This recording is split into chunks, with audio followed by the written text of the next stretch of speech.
It was one of those days. I had a lot going on that day, 11 years ago. The day included not one but two root canals for me, after which I drove home in a Wisconsin blizzard, stopped off at the store to pick up some soft foods to eat, called the person in charge of snow removal at my parish. This was in my first parish in Sussex, Wisconsin, all before the effects of the Novocaine wore off. At the time, I lived in an apartment complex not far from the church. The building I lived in had a common hallway, and I had to walk through the underground parking lot, up several stairs, through 3 fire doors, and down that common hallway before I got to the door of my apartment, all while carrying full shopping bags and talking on my cell phone. After I got into my apartment, put down the bags, and ended the call, I noticed something was wrong. One of my cats was not in the apartment. And just when I was getting that tight feeling in my stomach because of the realization I was going to have to go out and look for my cat, there was a knock at my door. And I opened it to find 2 of my new neighbors from across the hall, a man and his daughter, standing there holding my runaway cat. I was so grateful and said as much, but after they left, I felt like I wanted to do something to express my gratitude. Past experience told me that I had only about 30 minutes left before the Novocaine in my system wore off and I'd be feeling pretty uncomfortable. So whatever I was going to do, I had to do it pretty quickly. I looked around my kitchen and found a container of Pillsbury cinnamon rolls in my refrigerator. The directions told me they took about 20 minutes to bake, so I baked the cinnamon rolls, put them on a pretty blue plate, put the icing on them, and went and knocked on my neighbor's door. When he opened the door and I offered the cinnamon rolls as an expression of my gratitude for returning my cat, my neighbor looked at my gift as if he wasn't so sure about it, like maybe there was something wrong. Reluctantly, he took the cinnamon rolls, but didn't seem to know what to do with them or what to make of that gift. Now, for those of you who've heard this story before, you know that was the beginning of a relationship with my neighbor that turned into a friendship and later blossomed into marriage. And as anyone who knows my husband now could attest, Michael's usual reaction to a gift of food is enthusiastic gratitude. But at the time, he and his daughter were not sure how to respond to an expression of generosity. In our coffee shop ministry, I sometimes observe a similar reluctance to receive generosity when someone without cash is told that they can still get a cup of coffee or tea or hot cocoa because it has already been purchased through our Pay It Forward program. The response I often witness is suspicion. It seems to be difficult not only to believe, but to trust someone actually has paid ahead for a beverage so somebody else can enjoy it. There have been a few folks who will take their coffee but offer to leave contact information, and our Crossroads Cafe staff assures them that is not necessary. The coffee or the tea or the hot chocolate is theirs to enjoy because our coffee shop operates not on a debt model, but on a model of Christ-like generosity. No one ever pays us back, but anyone can pay for what they order and or pay it forward for someone else to receive and participate in the gift of love called generosity. How we respond to generosity is one of the dynamics in play in the parable Jesus told in today's gospel reading from Matthew about a man who gives very generous gifts to his servants before leaving on a journey. Although the language in the parable might make it difficult to see that at first, especially because the language of slavery appears in this parable. Slavery of any kind is wrong. Whether it's the chattel slavery that was unjustly practiced for hundreds of years in our country and unfortunately still exists in some places in our world, or other means of keeping a person trapped in service because of and through debt. Awareness of this injustice cannot be underscored enough. However, this is not a parable about slavery. And that it uses that language is unfortunate because it can distract us from important dynamics at play. We also need to remember today's reading about a man who gave extravagant gifts of money is not a historical event that actually took place. It is a parable, an exaggerated fiction Jesus told to invite us into reflection about our life and life in relationship with God. One of the invitations of this parable is to consider how we respond to generosity. Most people I know don't have any trouble with generosity as long as they are perceived as the generous giver. But this story begins with how 3 people responded to being the recipients, not the givers, of an extraordinarily exaggerated act of generosity.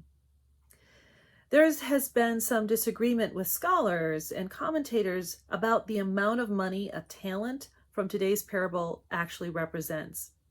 One commentator wrote that 1 talent is the equivalent of 30 pounds of gold.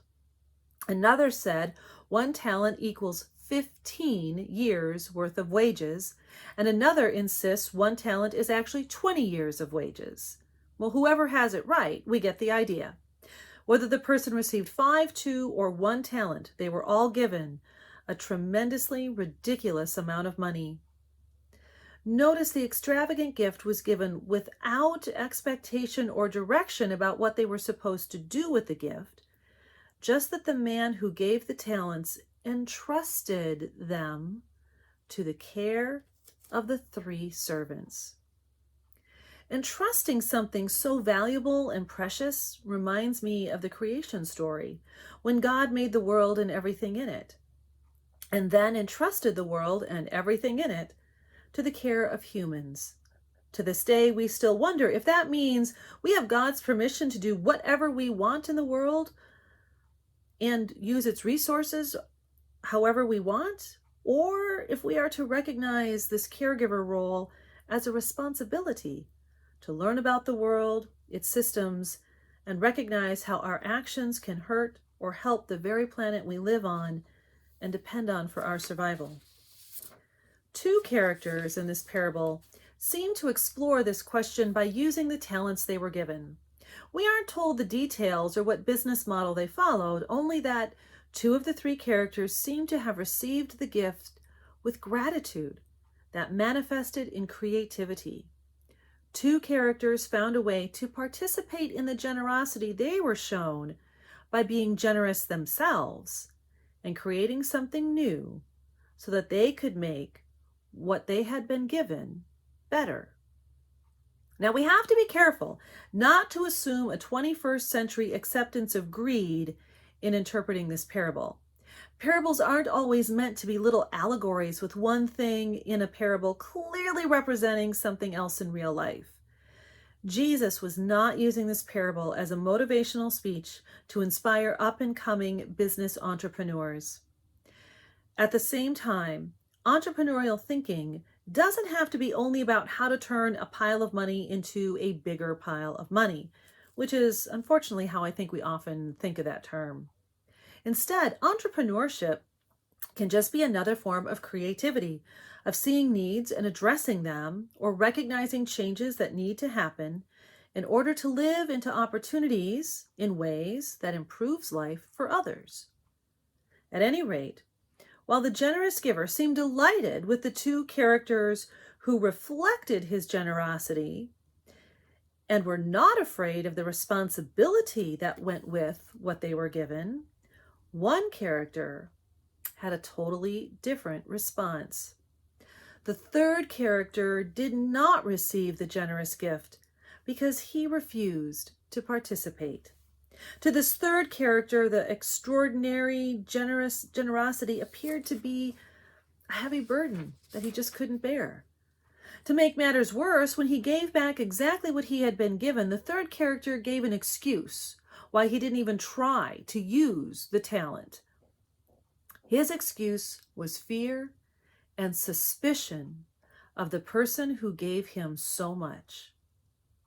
To me, it seemed like the third character blamed the giver for his inability to delight in the generosity he had been given, which was also his justification for not participating. This also reminds me of the beginning of creation when the first man blamed God for giving him Eve after they were busted for eating from the forbidden tree. Instead of being open, accountable, vulnerable, it seemed easier to blame the giver of the gift. One of the problems with this attitude, as the first man and woman learned too, is that it creates a rift in relationships and contributes to divisions in families and communities and even in our relationship with God. And somehow it also makes life a little less holy and a lot less good than it could be. Which may be why this parable ends with the servant who blamed the giver being cast out. Not because he was disobedient or a bad servant, but because in a way, that's where he chose to be, by choosing fear and blame over participating in the generosity that he had already been given. Maybe this whole parable isn't about making money or giving what money you can to trustworthy organizations that will use it for good, although that certainly is a good thing to do. I'm not saying don't do it. I'm just saying it's not what this parable is about. Perhaps this parable is about how we have been given the tremendous, extraordinary, amazing gift of life, and it is up to us how we will live it. This isn't about having children or making millions of dollars. The multiplication here isn't literal.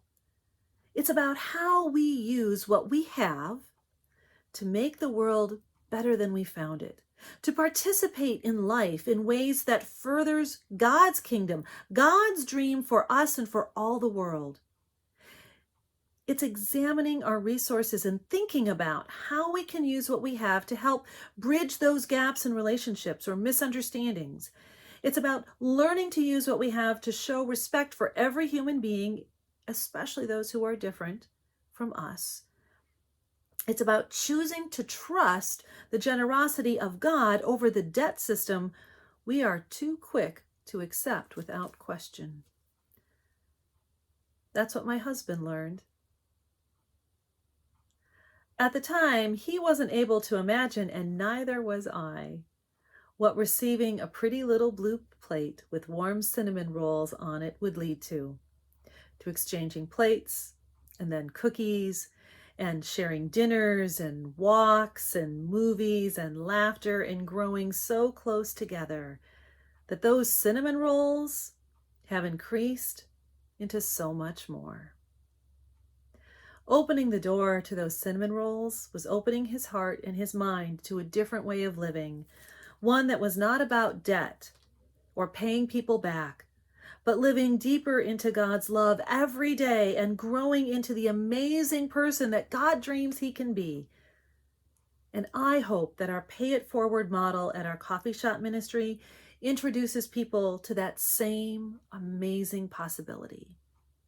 It doesn't have to start with millions of dollars to make that kind of a difference. Just receiving the ridiculously generous love of God and participating in that love by turning what we have into and sharing what we have to turn it into the start of God's kingdom of heaven growing vigorously in our midst.